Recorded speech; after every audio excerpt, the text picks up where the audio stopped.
Hello बच्चों, आप सभी का स्वागत है आपके अपने YouTube channel Aditya infinity classes में।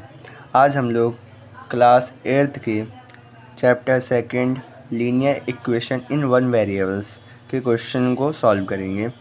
सबसे पहले हम एक्सरसाइज 2.1 जो कि बहुत ही सरल और समझने में भी आप सभी को कोई दिक्कत नहीं होगी।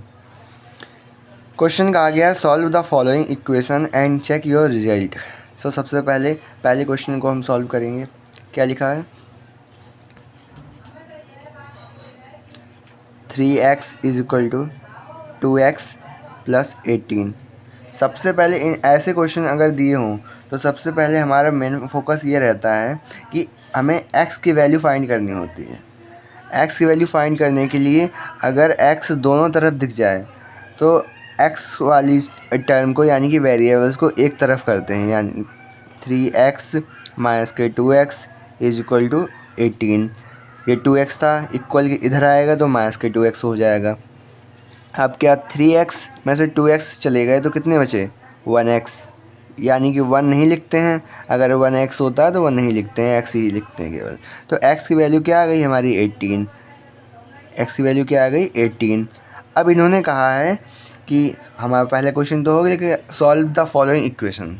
अब कहा गया है चेक योर रिजल्ट। अपना ये जो आंसर तुम्हारा आया है x इक्वल टू 18, इसको चेक भी करो क्या ये सही है क्या गलत है। तो क्या करते हैं, x की वैल्यू इस इक्वेशन में रखते हैं।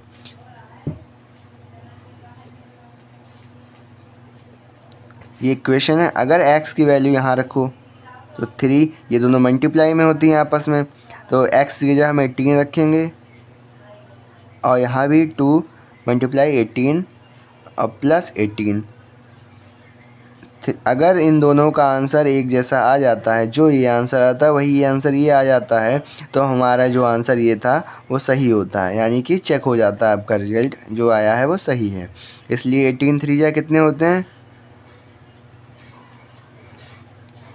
54 और 18 2 जा 36 प्लस 18 54 और 54, यानी कि हमारा जो आंसर आया है वो बिल्कुल सही है, प्रूव्ड हो गया है कि जो हमारा आंसर है वो सही है। अब इसी तरीके से हम तीसरे क्वेश्चन को देखेंगे। तो दूसरा क्वेश्चन तो आप अपने आप कर लेंगे जैसे मैंने ये समझाया। अब हम तीसरा क्वेश्चन समझेंगे जो कि लिखा है 5x plus 9 equal 5 plus 3x। जैसे ही ये किया था वैसे ही ये करेंगे। सबसे पहले हमारा मकसद ये रहता है कि जो x वाली टर्म है उनको एक तरफ करते हैं, यानी कि 5x और ये 3x इधर आएगा। इक्वल के जब इधर आती कोई चीज़ तो उसका साइन चेंज हो जाते हैं, ये आएगा तो 3x हो जाएगा। अब जो नंबर्स हैं उनको एक तरफ करेंगे। 5 लिखा हुआ है तो पहले ऐसे ही रहने देंगे, और यहाँ प्लस का 9 है, इधर जब जाएगा इक्वल के इधर तो माइनस का 9 हो जाएगा। 5x में 3x जाएंगे तो 2x बचेंगे, और यहाँ पर माइनस के 4, क्योंकि 5 प्लस का है और माइनस 9 प्लस माइनस माइनस होता है, और जब 9 में से 5 जाएंगे तो 4 बचेंगे, क्योंकि साइन किसका ज़्यादा है? माइनस का। और तो जो अब ये दो चीज़ जो मल्टीप्लाई में होती हैं वो हमेशा जब इक्वल के इधर जाती हैं तो डिवाइड में हो जाती हैं। कैंसिल कर देंगे तो x की वैल्यू आएगी हमारी -2। अब वही फिर से अब हम चेक करेंगे कि जो हमारा आंसर आया है x इक्वल टू -2, ये हमारा क्या सही है या नहीं है। तो इक्वेशन ये उतारेंगे हम।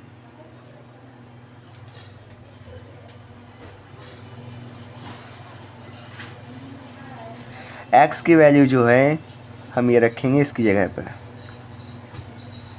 -2 plus 9 is equal two plus 5 3 -2। ठीक है।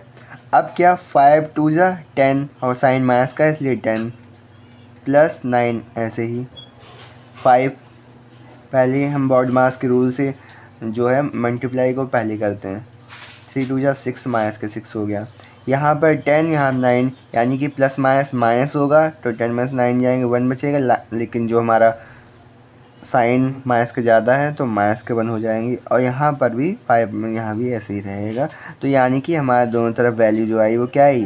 सेम आई। तो हमारा मतलब आंसर सही हो गया कि जो क्वेश्चन था वो हमारा बिल्कुल जो है सही है। अब इसी तरीके से मैंने ये वाला करा दिया और तीसरा करा दिया। अब 8 वाला देखते हैं। 8 वाला अगर मैं करा दूंगा तो ये आप अपने आप कर सकते हैं। देखो 8 वाला कैसे होगा।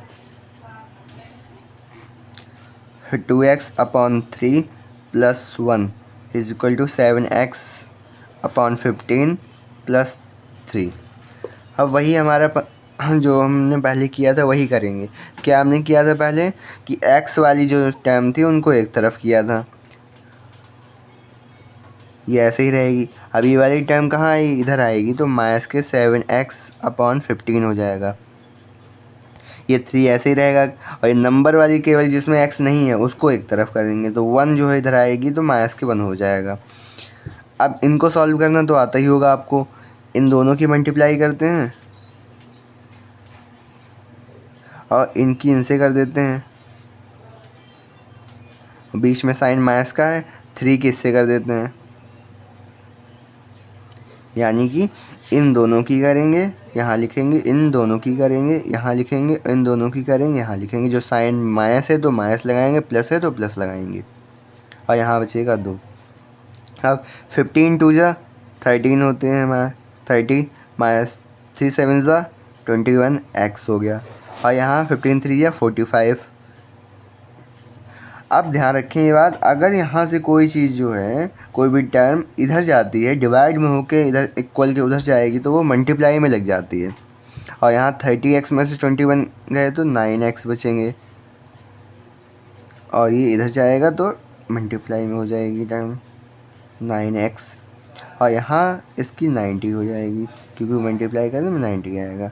और x अब क्या करेंगे, जो मल्टीप्लाई में थी ये कहाँ आएगी, डिवाइड में आएगी टर्म।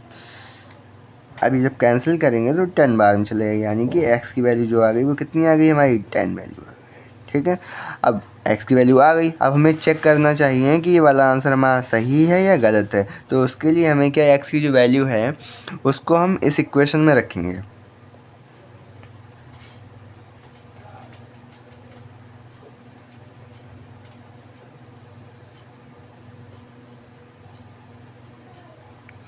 x की जगह 10 रख दो, तो 2 × 10/3 + 1 = 7 × 10। हमने सब x की जगह पर 10 की रख दी हमने वैल्यू। ठीक है, अब क्या करेंगे, इन दोनों की मल्टीप्लाई करने पे कितना आएगा। ठीक है, क्योंकि ये हम इसमें ऐड नहीं करेंगे क्योंकि ये अलग पोर्शन है, ये अलग है। 7 10 जा, इसको मैं इधर कर देता हूँ, यहाँ आएगा नहीं।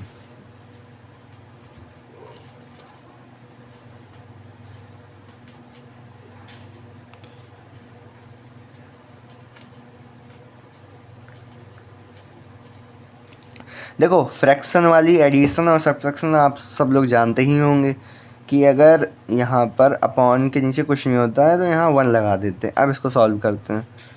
3 1 जा 3, और इनकी इनसे की, और इनकी इनसे, और इनकी इनसे 21 + 3 1। ठीक है, ऐसे ही 1 इसके नीचे लगा देंगे, और फिर 15, फिर यहाँ 71 जा 70 + 45, 3 1 जा 3/3। और यहाँ कितना हो जाएगा, यहाँ हो जाएंगे आपके 115/15। अब यहाँ पर कितना 23/3। और इधर ये तो किसी हालत में कैंसिल नहीं होगा, ये हो सकता है, ये किससे कैंसिल होगा बताओ, ये 5 से हो सकता है। 5 3 जा 15, और 5 फिर 2 जा और 3 जा, यानी कि हमारे दोनों तरफ का आंसर आ गया सेम। इसलिए हम कह सकते हैं जो हमारी x की वैल्यू आई थी वो हमारी जो है बिल्कुल सही है। मैंने आपके इस एक्सरसाइज के 3 क्वेश्चन करा दिए हैं। अगर आपको लगेगा कि मुझसे और नहीं हो रहे हैं तो आप कमेंट करना, मैं और क्वेश्चनों की वीडियो बना दूंगा। और अगर इनमें आपको कहीं भी या सब्ट्रैक्शन या एडिशन या फ्रैक्शन वाले एडिशन के लिए कहीं भी दिक्कत हो रही है तो आप मुझे कमेंट करना, मैं सेपरेट वीडियो इसके लिए बना दूंगा। धन्यवाद।